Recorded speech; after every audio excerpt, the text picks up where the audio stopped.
Alright, let's now do an example of Lagrange. So in the previous clip we've seen how to approach a Lagrange, how to optimize the function. Let's now incorporate this into an example and see how it actually works.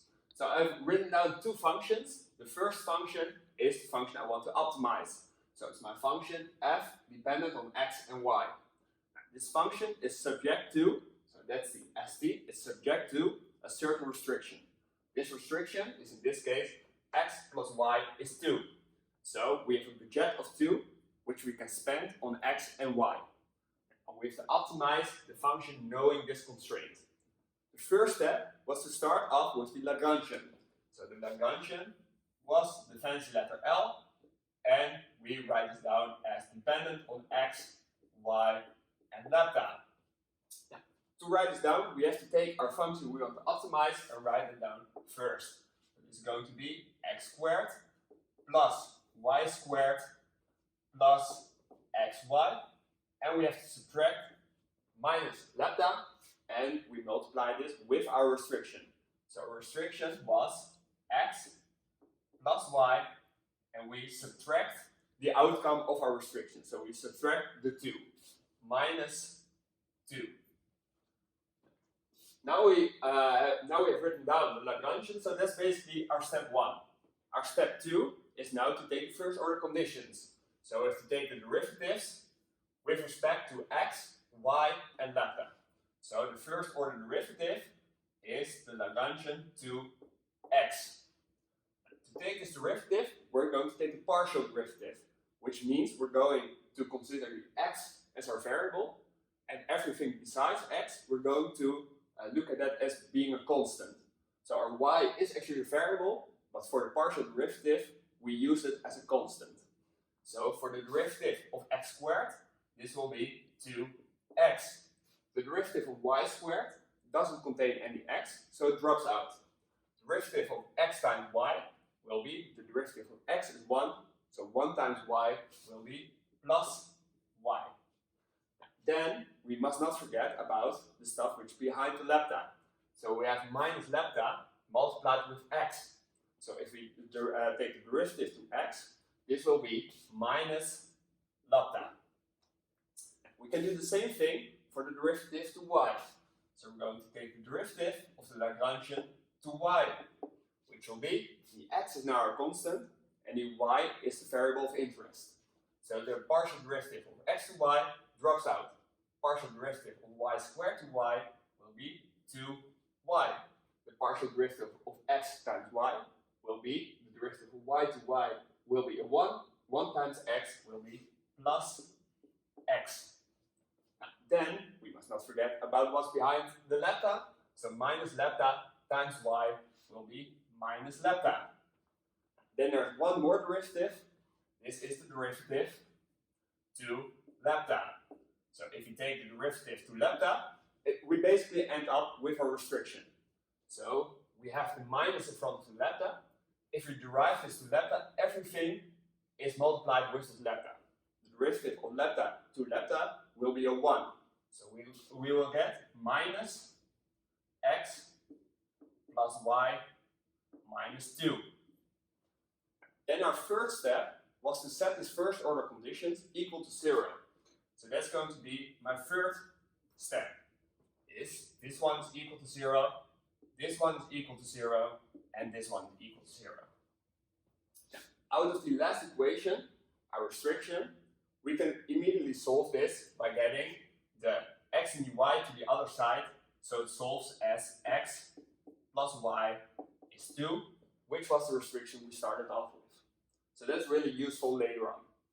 Now we have to solve the x and the y out of my first order conditions. So that's going to be step 4. I can solve x and y with one easy step. If I take the lambda to the other side, both equations are equal to lambda. So this is going to be 2x plus y is equal to lambda. I'm going to do the same thing for the second equation, which will be 2y plus x is equal to lambda. Since both of these equations are now equal to lambda, it means that both of the equations also have to be equal to each other, since both of them have lambda as the answer. So I can combine these equations into 2x plus y is equal to 2y plus x. Let's now change this up, since we want to isolate the x out of the equation. We want to have one x on the one side and all the y's on the other side. So let's start by subtracting on this side the 2y. No, actually, let's do it the other way around. Let's get the x over here. I'm going to subtract from this 2x 1x. So I'm getting rid of 1x over here, minus x, and 1x over here. So 2x minus x will be x. The y will stay here, plus y is equal to 2y plus x minus x will be 0, so only 2y. Then we can get the y to the other side. So I'm going to do minus y on both sides. As long as I'm doing this kind of steps on both sides of the equation, I'm able to do this, because the equation will stay the same. So I'm doing minus 1 on both sides. And I will end up with x is y. Now, the next step, my step 5, is now to find an actual value for x and y. I can find this value by substituting this into my restriction, because my restriction has an outcome. So if I'm substituting x is y into this equation for x, I will end up with y plus y will be equal to 2.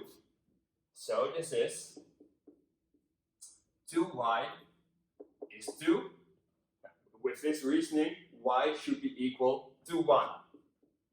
So y is 1. With that being said, we can either give this y is 1 as an input into a restriction and find that x should be 1, or we can get back to what we found, that x was equal to y. So if x is equal to y, then x should also be 1. So then I found x is 1 and y is 1. There's one more thing we have to find, and that's the lambda. So we can find lambda by giving my x and my y as an input for my first order conditions, because my first order condition were equal to lambda. So that's basically my step 6, is finding my lambda. So my lambda will be 2x plus y.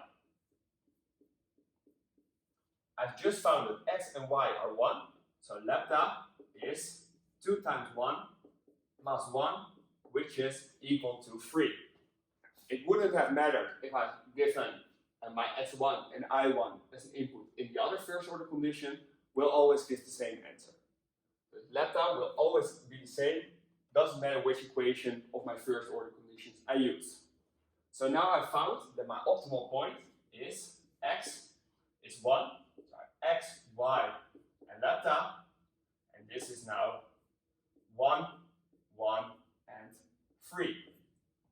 So this lambda now means that if my restriction goes up with 1 unit, so I have 1 more unit to spend, then my optimal function, the outcome of that will go up with 3.